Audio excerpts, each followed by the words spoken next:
What if I told you that right now, somewhere in the Australian outback, there's something happening that nobody wants to talk about?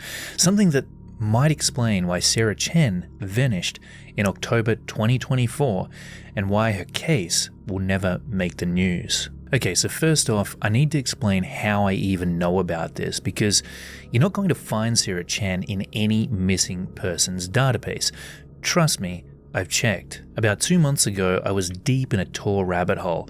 You know how it is, you start looking for one thing and 3 hours later, you're somewhere completely different. I was actually looking for Urbex forums, abandoned places in Australia, when I clicked on what I thought was going to be a dead link. Instead, it took me to this site that was just really strange. No graphics, no interface, just a black background with rows of file numbers, like someone's private server that got exposed by mistake.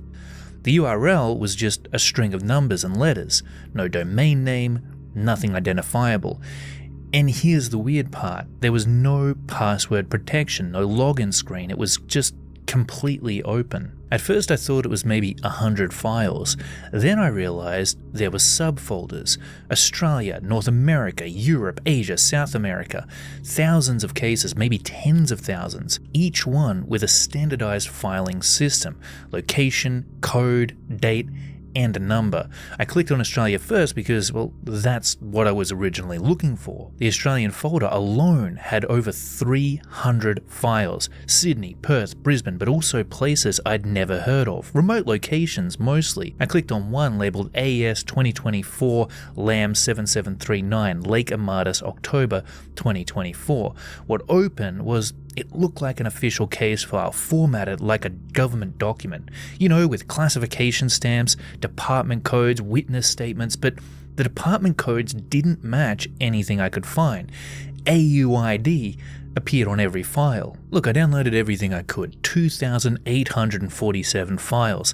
I set it to download the entire directory and went to sleep. It took about 6 hours, and when I woke up, my computer had finished, but the site, it was gone, not just offline. The URL returned nothing, like it never existed. I tried everything, different browsers, VPNs, even had a friend try the exact URL I'd saved, and again, nothing. But I had the files, all of them, and reading through them, they all documented people who'd disappeared or were found changed in ways that don't make medical sense, cases that never made the news, people who don't exist in public records.